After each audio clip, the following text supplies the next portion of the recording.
Hello, and welcome to the Columbus Metropolitan Club. I'm Steve Marks, Chair of CMC's Board of Trustees and President of Hannah News Service here in Columbus.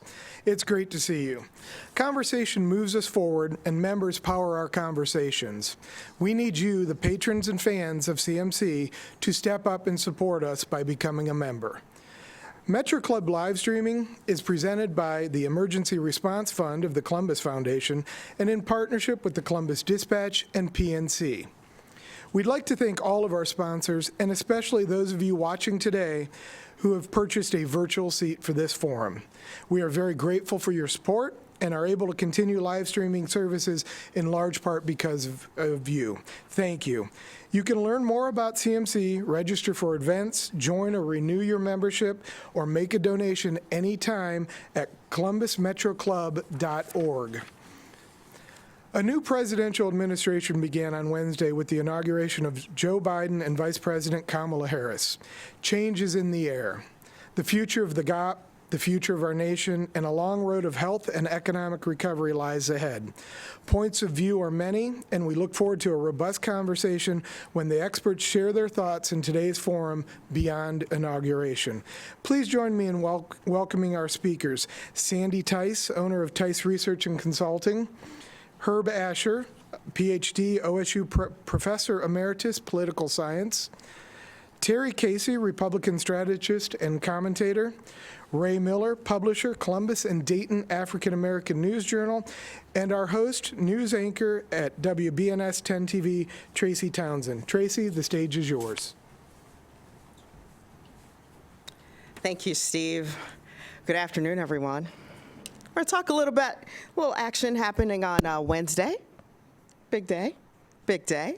I love the inauguration. I feel like it is truly a celebration of the democracy, no matter how you voted.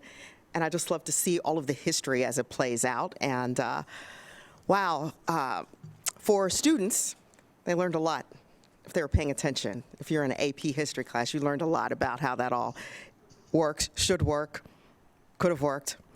We saw a lot of different things there. So I did think it was a great inauguration. I will go on record as saying that. We watched that wall-to-wall coverage. It was really quite spectacular. A lot of history made there, and that's really where I thought we could start today.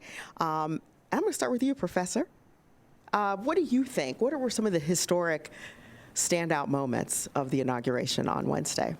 Well, I thought, given what had transpired a week or two before, and what was transpiring from Election Day to the inauguration, and the resistance of the former president to acknowledge the legitimacy of the election and even of our democracy, I thought the inaugural day turned out perfectly.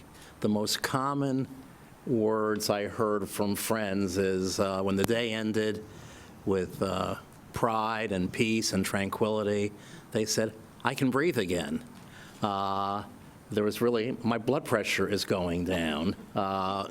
And that's a commentary, because imagine that we were so worried about what might happen. So I thought it was an excellent day, and I thought two things really helped President Biden's inaugural address. It was actually very good that President Trump did not show up, because if he had shown up, the photographers and the cameras and the TV would have been actually photographing him, and we'd be seeing him on the screen. What is his reaction to words like truth and things like that? And we didn't need that. And it was also, obviously we didn't have any crowds on the mall for reasons both of security and because of COVID.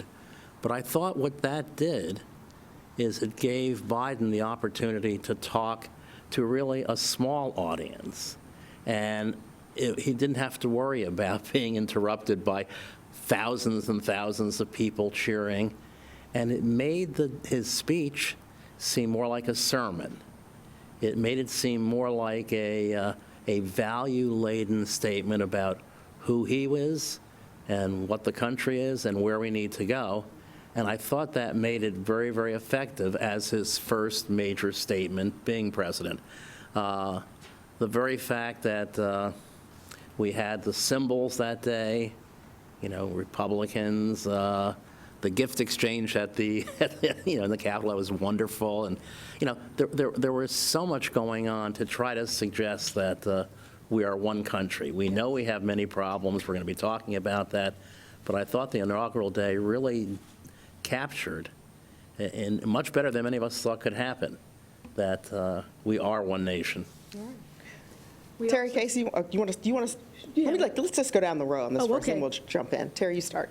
Well, as I predicted a week ago, I did the WOSU Columbus on the Record show, and I predicted things would be smooth. Now we're to what I call the main event, which is how do we sort out the politics and the policy, and how do you define unity? How does it really work? And in today's New York Times, Peter Baker, their very respected chief White House correspondent, raised the question that Republicans and Democrats are not united on unity. He noted that Republicans want to see the tangible concessions that supposedly are promised or implied. Democrats, many of them, are in no mood to compromise. There's a question we don't have a bipartisan cabinet as we did under Obama, George W. Bush, or Clinton. So the question is, words in an inaugural are nice. The question is, what's the real policy? What's the real actions? What happens next? Because one of the key points, America is still very closely divided. The Senate is 50-50. You look at state capitals, state legislatures across America, the margins for Nancy Pelosi shrunk up. So we've still got a very divided country, and the question is, where do we go from here? I think that's the main thing. Again, inaugurals and Lady Gaga's dress is nice, and the large pin she wore, that's all cute and interesting to talk about. But now we're down to the serious business of where do we go on policy? What does unity really mean? All right. So fashion to focus. Sandy, you next.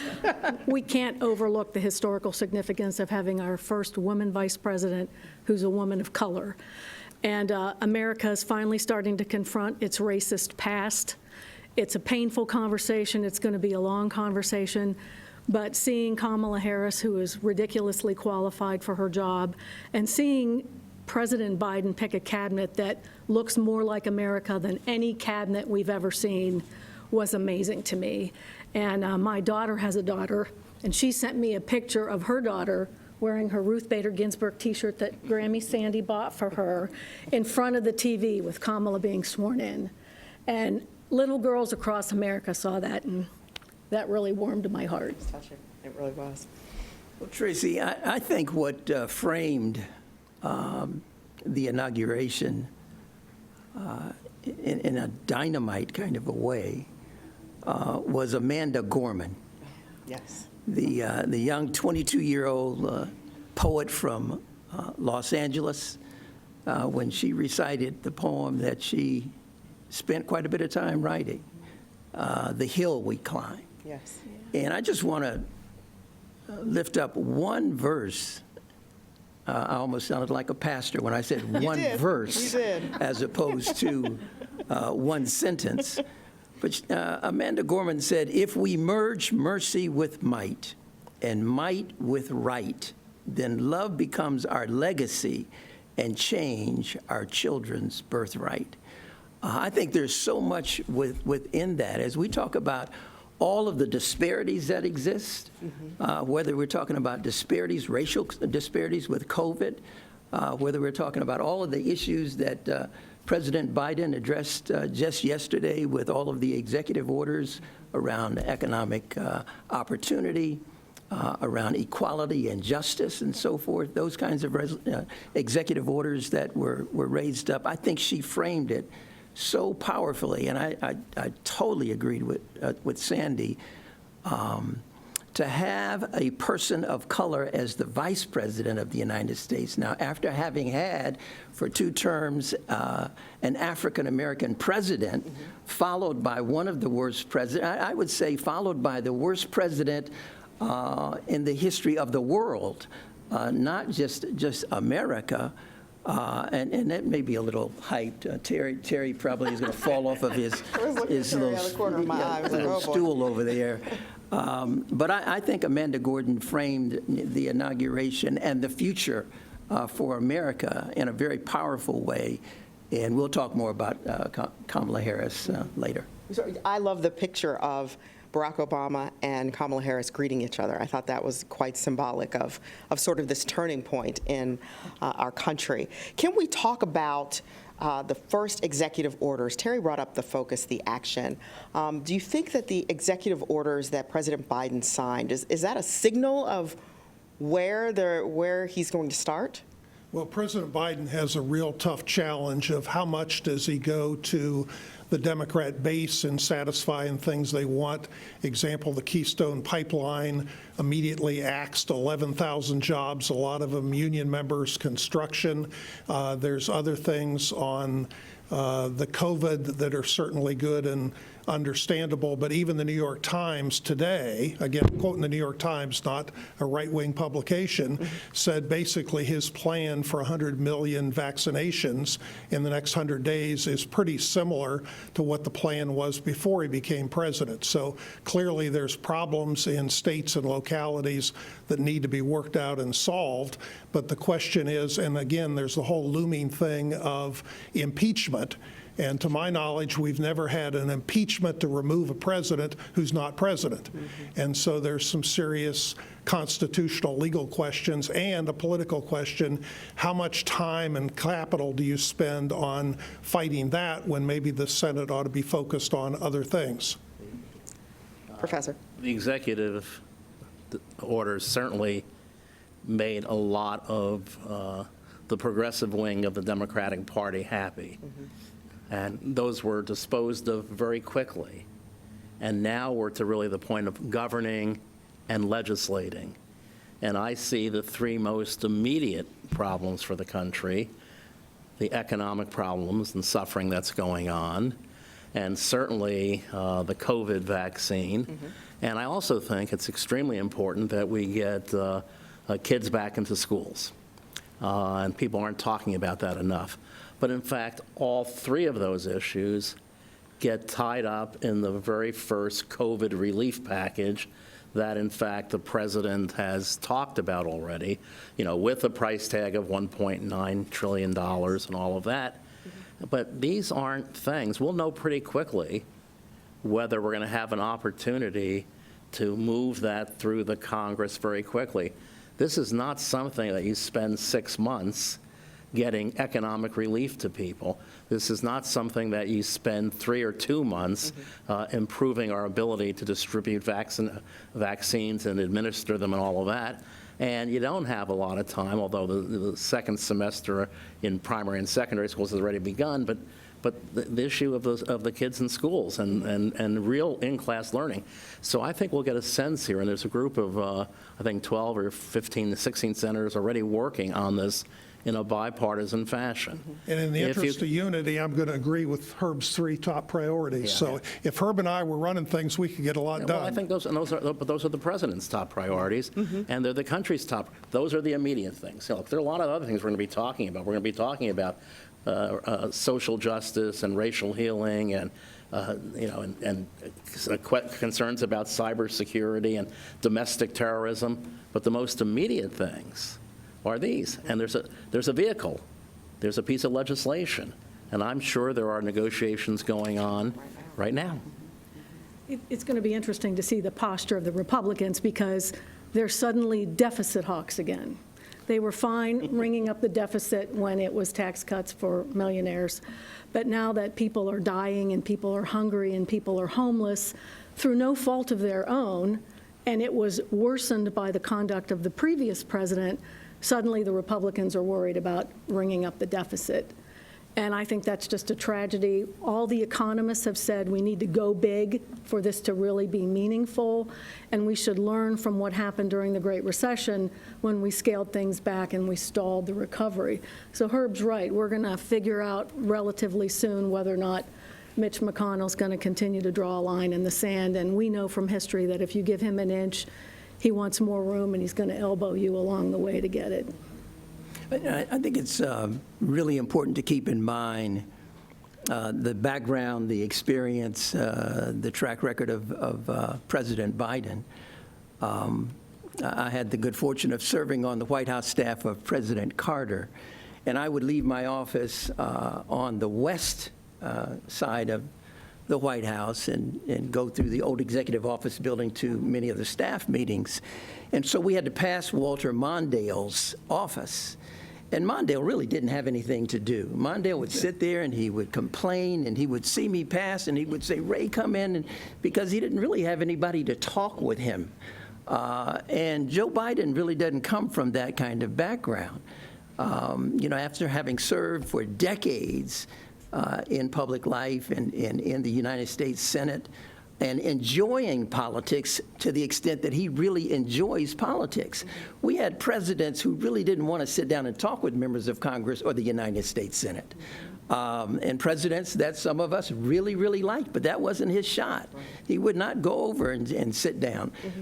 Biden's the kind of person who says, if I can't come and see you, how about you coming over to see me? It's an open kind of a process, right? It's not even a process. It's just old friends getting together or new young guys and young women who he would enjoy talking with. So when you're trying to work out public policy, we all know this. When you're trying to develop public policy, you've got to be open to conversation. You've got to lay back. You've got to get a chance to know Sandy. Sandy is not the easiest person sometimes to get to know. But after 5 or 10 minutes, then I see what her principles and her beliefs are and so forth. So he's bringing to the office of the presidency what we have not had In 4 years. In 40 years. Because that's what we all talked about is the old school politics of we had dinner, but it seems like in the past 4 years there's a lot of name calling. You're in your camp, I'm in my camp, and we're not going to talk. And so now we do have to talk about how that could shape policy and what's ahead. I think Ray is exactly right, but that we have a president who has the personal and the political skills and experience to try to make a breakthrough here in trying to build coalitions. It may work, it may not, but I think he's probably the best person. The country lucked out in having Joe Biden be president at this point, given the challenges that are going on. And if anybody can work with the Republicans in the Senate, in a 50-50 Senate, it's Biden. Right. And I think there's some notion of reciprocity. We'll see whether McConnell really becomes a more willing player, if you will, rather than worrying about the 2022 elections already. But I think Ray's absolutely right that in this case, leadership and leadership approach and leadership style makes a difference. Well, there And are already I agree reports that- that he's talking, that McConnell and Biden are talking. That's a kind of a return to old school. Yes. Well, they're talking, but I'll give you a specific policy example. Immigration is a very divisive issue, and it's divisive even among Republicans. It's among Democrats because there's a lot of different views of where you go on that. And George W. Bush supported an immigration reform thing that had a lot of bipartisan support, but it never went anywhere. So the question is, how does he handle that? How do you bring the parties together, because there's some real significant differences. And part of it is which Joe Biden governs, because he's got, as Herb mentioned, a lot of super progressive people who have strong opinions about what they think it ought to go, and they really believe more in open borders. There's other people that have a different opinion, Democrat and Republican. So immigration's one issue. The question is, when he announced, "This is my plan," was that the right way to do it, or would it have been better to spend more time listening and figuring out a coalition and then putting together a unifying package? But there's a lot of divisive issues, and again, it's not just Republican versus Democrat, and immigration, I think, is one of the key examples. Sandy, your face. I think the good thing is times have changed, and it's just not the old boys, as Sandy referenced. Now you have a woman as the vice president, and she is not going to be marginalized. She's not going to sit over in some corner. Biden recognizes what he has in terms of her intellect, her reach, who she is as a person in terms of her mother as an Indian, her father as a person from Jamaica, and then her own, long experience of serving in public life as the Attorney General and all of that. He's got a real asset. And you can send her over to the Congress and to the United States Senate, and I'll bet you some things will change. You agree, Sandy? I do agree, and I think, I know people are impatient, and Terry would like better outreach to the other side. We're running out of time. Why do you say that? Homelessness went up even before COVID-19 struck. Unemployment, we've not yet recovered from the Great Recession, at least in Ohio. So we need to do something, and we need to do it pretty darn soon. And I think President Biden will get credit for trying. And if he is blocked by Mitch McConnell and the Republicans, they're going to get the lion's share of the blame, because this is an equal opportunity crisis. A lot of people are hurting. And the only way to fix it is to put money in their pockets and get everybody vaccinated. What does the future hold for the Republican Party? Terry, I'm going to let you answer that first. I'm going to let you go with that one. Well, I love to bring back history, including 2009, when the Democrats had 60 senators, a supermajority in the House. They obviously controlled the White House. And in 2009, the media wrote about not only declaring the Republican Party dead, but had them buried with 50 cubic feet of concrete on top of them. But then, lo and behold, 2010, Republicans come back, gain control of the U.S. House. The Democrats were thrown out there, largely reaction to a lot of the things that President Obama and the Democrats did. In states like Ohio, John Kasich beat incumbent Ted Strickland in somewhat of an upset. So politics, and you can look back to other years, like after 1982 when the Democrats swept things, after 74 and Watergate. So people that declare one party or the other party dead tend to be people doing wishful thinking, and it generally doesn't happen that way. But again, policies and what you do or don't do makes a big difference in terms of things. So clearly, the economic recovery is key. COVID is key. A lot of these other issues. So people are going to be judged not on words said on an inaugural day, but what do they actually do? What do they get accomplished? I don't think you can forget about, you can't have that discussion, Terry, without talking about the strategy of the Republican Party with regard to apportionment boards across America. It's like, if we control the redistricting process, and the Republicans said that, if we control the redistricting process, then we can change those majorities. It didn't just happen because there were good candidates out there. There were, additional resources poured into the Republican Party financially. It was a design strategy to control the apportionment board. Right? Governor, Auditor, Secretary of State, we all know in all honesty, who John controls the Kasich apportionment didn't board. beat Ted Strickland in 2010 because of the apportionment board. It's because that's the way Ohio voted, and Ohio had been viewed as very much of a swing state. So yes, apportionment works, but also if you look at states, it changed a bit in the 2020 election, but 2018, I think California had a district plan that yielded, I think it was 87% Democrat members of Congress in that largest state in the union. So redistrict and reapportionment, both sides play that game, and both of them do it pretty well, sometimes too well. Well, if you look at the 2020 election results, leave aside the presidential race, and if you look at the U.S. House, it was a very good night for the Republicans, when the expectation was that the Democrats were going to pick up 15 seats, and they lost a lot of seats. And there was the expectation that night, an election night, not runoff day in Georgia, that on election night they were going to win the U.S. Senate. And they didn't win a number of seats they were hoping to win.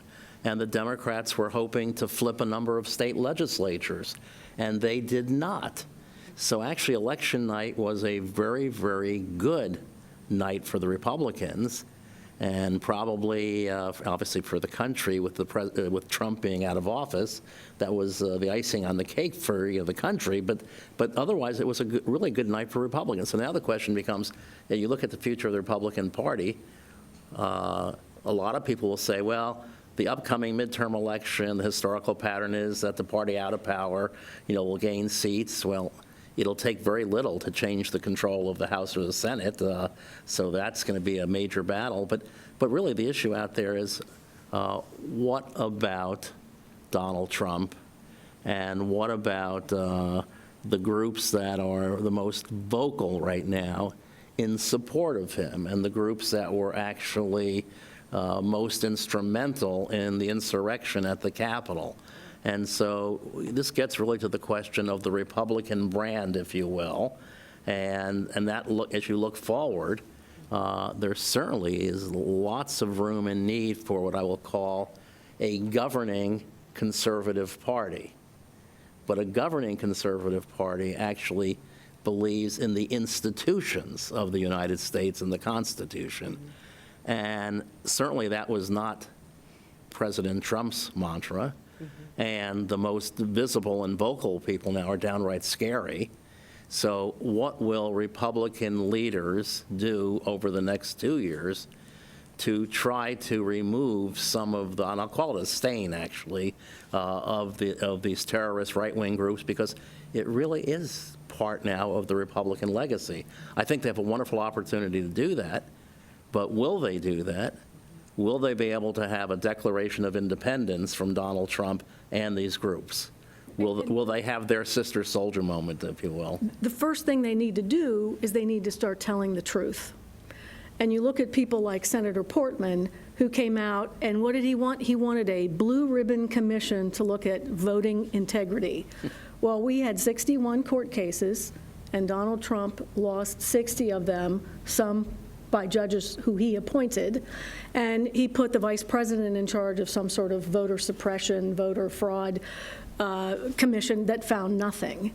And then we have people who are viewed as sane and moderate, and I think Rob Portman did himself some pretty serious damage during this election by propagating the lies, repeating the lies.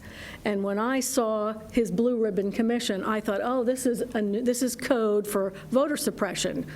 The Republicans under Trump lost the House, the Senate, and the White House. I know things are close, and I know that could change in 2 years, but they lost everything. And they lost everything because, as Ray says, we put the most unqualified person in the history of America in charge of our country, and democracy held. Okay, so the Republicans are going to have to decide what kind of party they want to be. And those conversations are happening right now, but the loudest voices continue to be the violent people, the racists, the bigots, and it's going to be a wild ride for the Republicans. It's interesting. There was a woman on CBS News who referred to herself as a Trumplican. So, that's really, I think, the part of the discussion that the Republican Party has to have. Is there the Trump Party and the Republican Party, or? No, you can't be the party of Lincoln and the party of Trump at the same time. But the reality, I'll point right here in Ohio, if you look at Mike DeWine and the job he's done, Rob Portman, Sandy might not like him, he might not say everything everybody wants, but he's up next year.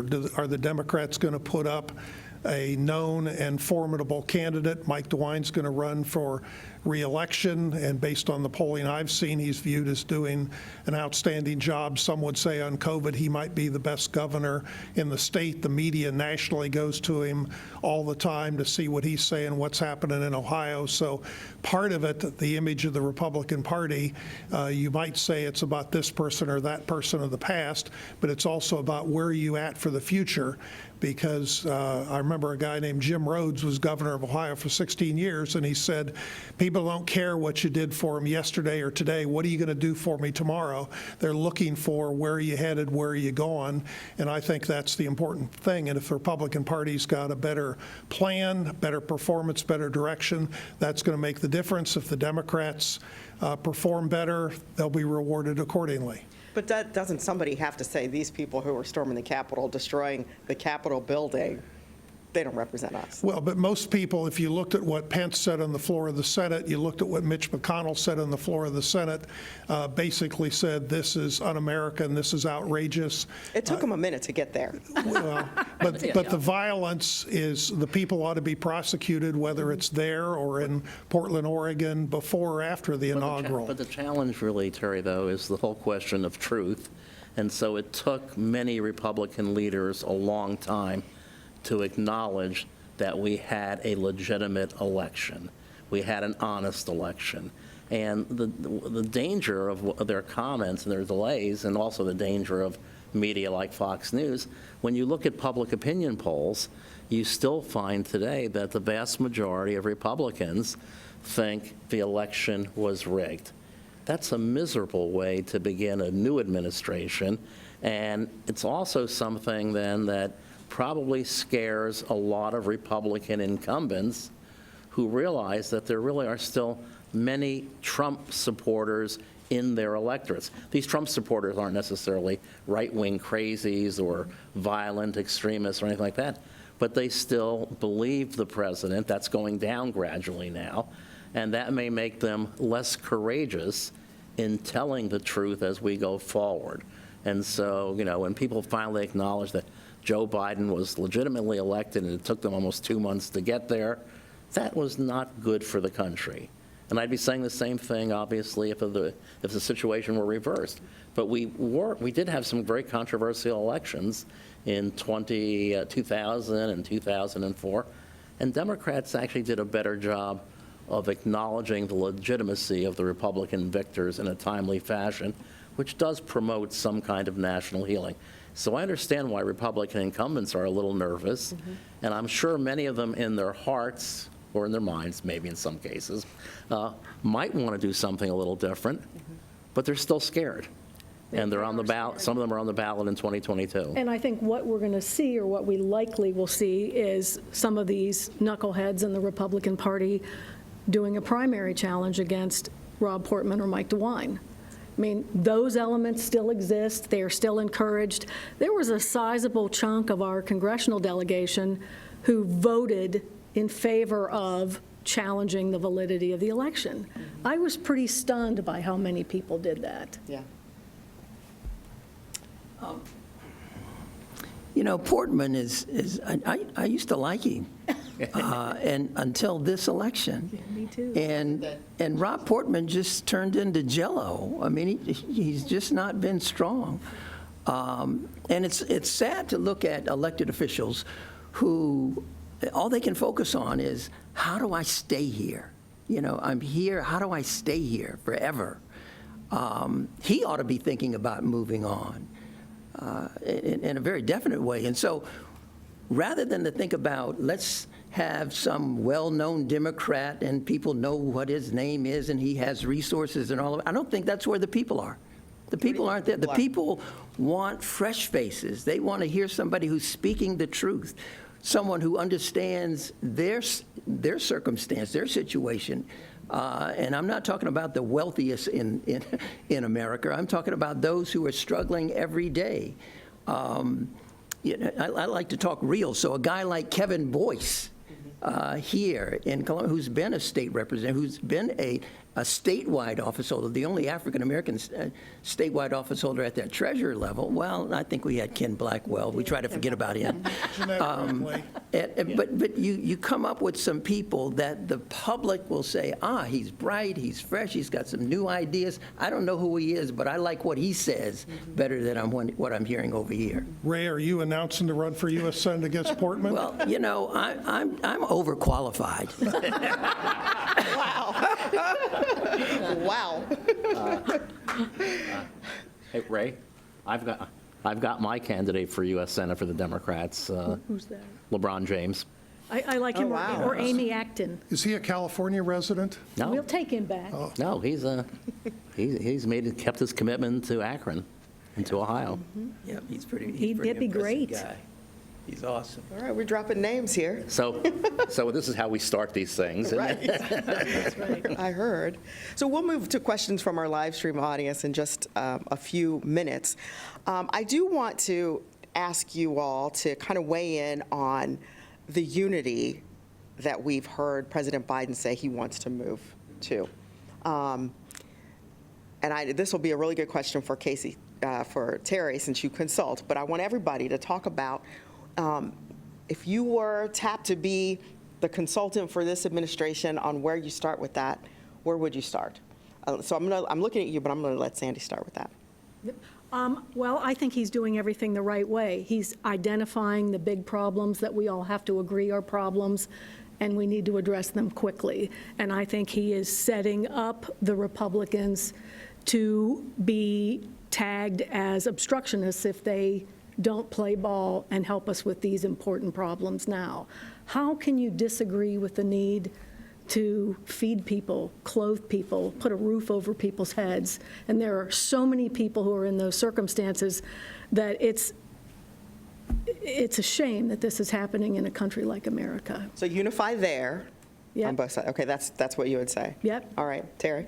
Well, as I said earlier, it's all about policy, and I'll give you an example. One of the first things he did before he was president is say he had a $1.9 trillion plan on COVID.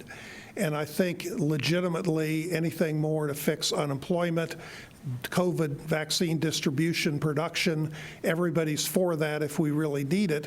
But to put in that bill also a $15 minimum wage, that's something where there's some legitimate policy disputes and questions, because in a New York or an LA, a $15 minimum wage might make sense, or we might already effectively be there in the marketplace.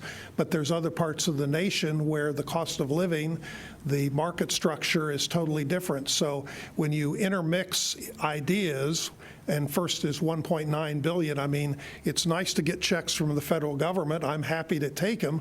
But to be honest, I and a lot of other Americans don't really need it.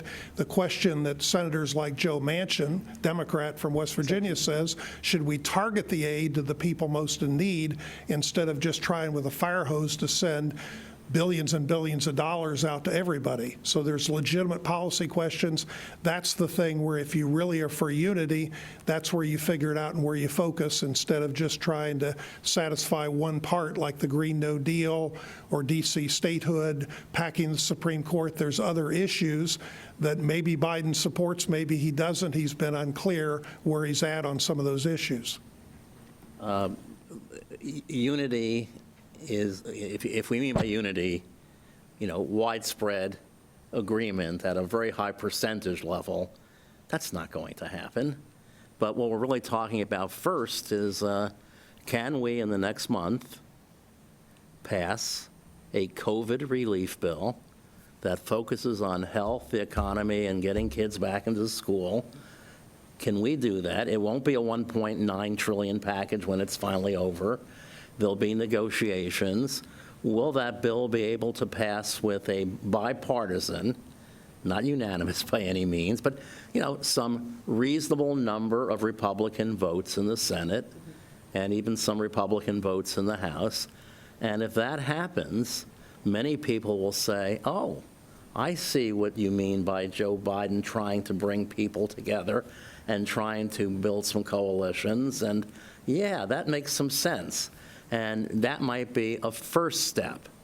Then, you'll take on some other issues. Mm-hmm. And some of the issues, will be, well, what do we do about cybersecurity and domestic terrorists? And there's not going to be a lot of dispute about that. Mm-hmm. And immigration, one of the things he can do is say, the Senate in the past had a bipartisan, let's put together a bipartisan group and try to say to Marco Rubio, Marco, let's get back to what you used to think about. And I think there are opportunities. Now, if the COVID relief thing comes crashing down, then I think we're all going to be saying, oh my God, it's going to be 2 years, 4 years of gridlock. Mm-hmm. So I think it's very important. And then the question of unity at the mass level, citizens, I think we need to see that, even as I cited before, that many Republicans still believe that the election was stolen. Many of them are also still saying, we wish President Biden well. And so I think maybe some successes might start building greater confidence in American institutions. And yeah, there are going to be differences. I mean, Terry I'm giving sort of the optimistic view, and Terry will pick out this versus that. But one of the things that Joe Biden did during the campaign, they asked him about the Green New Deal. He said, it's in your platform, your party, a lot of people in your party support it. And he said, I'm the nominee, I don't support it. End of discussion. Now, it may come up again and again, but, well. Right.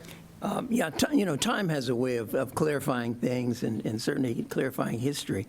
We're sitting here, and there will be some people who say, well, they haven't said very much about that insurrection that occurred a few days ago on January the 6th. In time and in history, we're going to look back and say that happened in the United States of America, where they took over the Capitol. 5 people died. You had, like the Civil War, you had in large measure white people fighting against white people. And a number of us are sitting back saying, why are they so mad, right? Why are those people so mad when it's African Americans that are suffering and people, Hispanics and other people of color, throughout this country? So history is going to clarify some things. I think Joe Biden is all about unity. I think he's 78 years old. He doesn't have time to run games, right? And so, Biden is dead serious about unity. I think he knows how to bring it about. He has Kamala Harris, as his vice president. Things are lining up extremely well. I'm not going to talk about the various caucuses within the Congress of the United States, like the Congressional Black Caucus. Now, Joyce Beatty is now the chair of the caucus. The former foundation chair is Joe Biden's special assistant on minority affairs, Cedric Richmond. And so, things are lining up extremely well. That's going to enable us to make some change, I think, in a shorter period of time than normal. All right, thank you. All right, so we have some questions from our viewers. We do. We have a lot of really good questions. I'm going to combine some of them. And I have a couple questions on Trump. I'm going to get that one out of the way first, and then we can go on to some futuristic things. Bill Lafayette from Regionomics asks, what will be the future role of Trump in the Republican Party? And Zima Gelman asks, what are your thoughts about Trump wanting to form a new Patriot Party? I was asked the Patriot Party question on a radio thing earlier this week, and my view is it's kind of like Trump starting Trump TV or his own cable network. In order to do that, the legal costs, the legal steps required are very formidable, the amount of money it would take. My sense is the way Trump went out as president, including the fiasco in the Georgia special election and the other kind of things, his sinking poll numbers, my sense is he's going to be busy playing golf in Florida. He can't be on Twitter. So my sense is, to a certain extent, by his own hand, he's solved a bit of the problem, and I think it'll make it easier to move ahead and transition. He'll still have opinion, he'll still have comments, but it's not the same thing that it might have been or could have been, because, again, starting your own political party, starting your own cable TV network, you just can't snap your fingers or put out a tweet and make that happen. He's also in store for a long string of bad news, because there's all sorts of things that he did that he didn't get caught doing that the Biden administration is going to out him for having done. And I think that's going to hurt the brand as well. And in addition, Trump is going to be busy because there are all sorts of people trying to prosecute him, his organization, his children. So he's going to have other things to keep him busy. So this leads a little bit, Terry, what you said. Richard Needles from Productive People Strategies. How should social media companies allow for free speech while not supporting or allowing dangerous activities? Wow, that's an incredibly substantive policy question where, if you've watched in the last year, Democrats and Republicans in House and Senate committees have grilled these social media people, and most of them have been like politicians, giving you pretzel-like twisted answers that don't really respond to anything. So I think that's something legislatively that's got to be considered, because on one hand, conservatives say they're private companies, so they've got rights to do what they want. But on the other hand, they're arguably operating as monopolies. on not necessarily the public airwaves, but the internet is kind of like some of the public airwaves. So there's some serious legal questions, and Congress, if they ever focus and get serious, they ought to address these.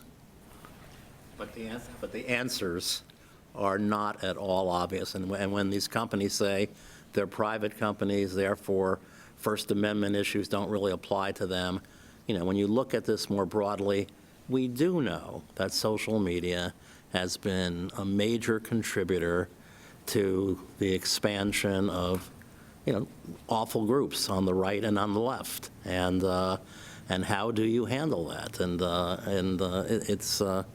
there may not be any easy answer except to say you may have to self-police, and then if you really tick off people, the Congress might intervene. But I'm not sure I'm going to count on the Congress on this issue to give us a resolution. So I have a follow-up question to that. Free speech allows you to have free speech. It doesn't necessarily allow you to have free speech on any platform. If you wanted to say something in the Columbus Dispatch, you'd have to buy an ad. If you wanted to say something on WBNS or other TV, you'd have to buy an ad. But yet the internet provides free speech on a free platform. Is that one of the issues that will be dealt with? Well, that's part of the tangle. It's like newspapers. I've dealt with newspapers in the past where they wanted to rewrite our newspaper ad we were paying for. But the key thing is the First Amendment says Congress shall not do things, but there's serious antitrust issues, and clearly the telephone company and the cell phone people don't listen to your phone calls and then jump in and say, we don't like what you're talking about, we're going to cut you off. So there's a serious question of, are these social media companies operating on the internet created by the federal government?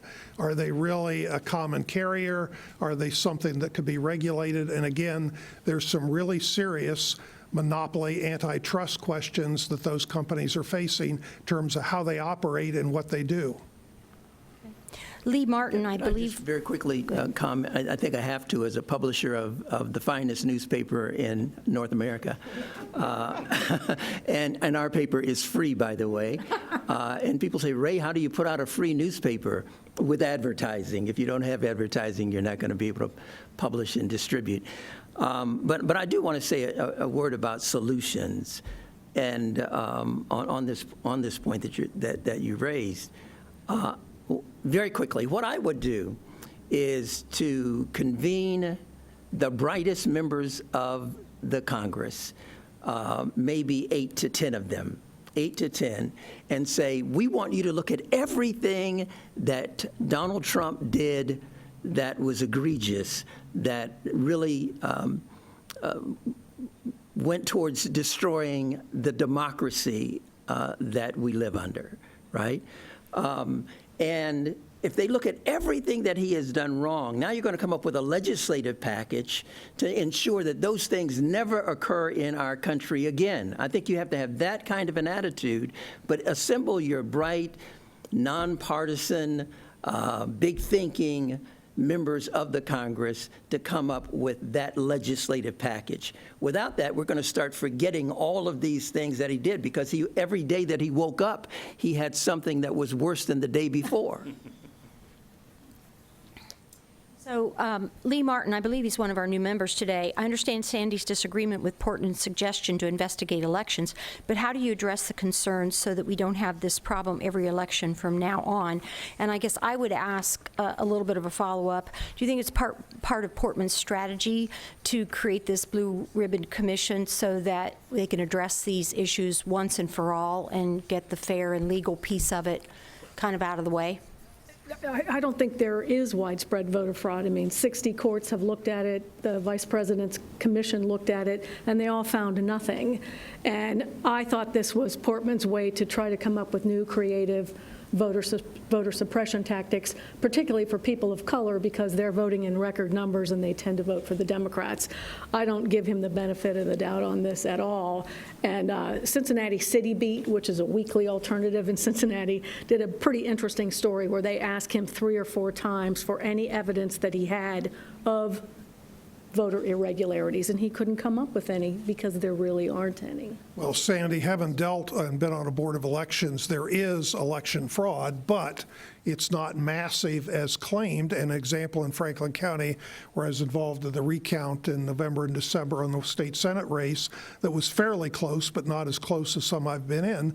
There were 387 voters in Franklin County who voted by mail and then tried to show up on Election Day and vote provisionally. And in all honesty, I don't think that certainly wasn't widespread. It wasn't massive. And in many cases, it was voter confusion because the Franklin County Board of Elections made a mistake on 49th. And the system worked and caught it. So there is fraud, but it's not massive. But part of the problem we had in this last election, it was, according to NPR, 44,000 votes in 3 states that separated the difference between Biden's electoral college win and a tied even electoral thing. And to be honest, Trump didn't have a big margin. It was, I think, around 70-some thousand votes in 5 or 6 states in 16. So when you have close elections, there's always going to be problems and questions, and it can be sorted out. But part of it is the difference. It wasn't massive, but there is problems and questions and issues that do need to be addressed.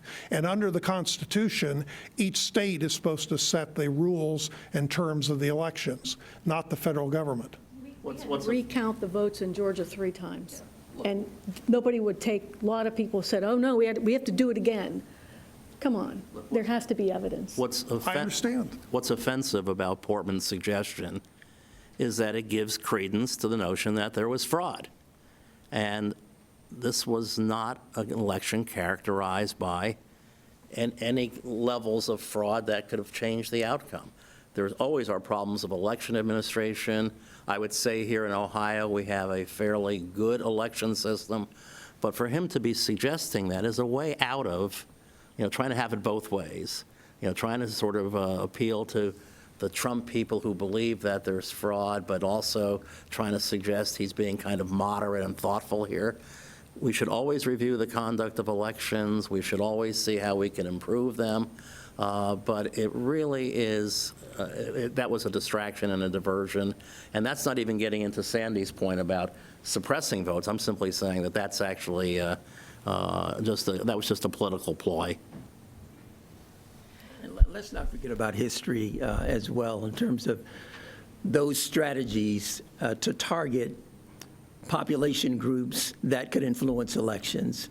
And that's what we're dealing with in this election as well. It's like, how do we stop those African Americans from voting in Georgia and Alabama and Mississippi and so forth, right, in the Confederate states? How do we stop that from occurring? And they weren't successful in doing it, and so they're not going to stop either.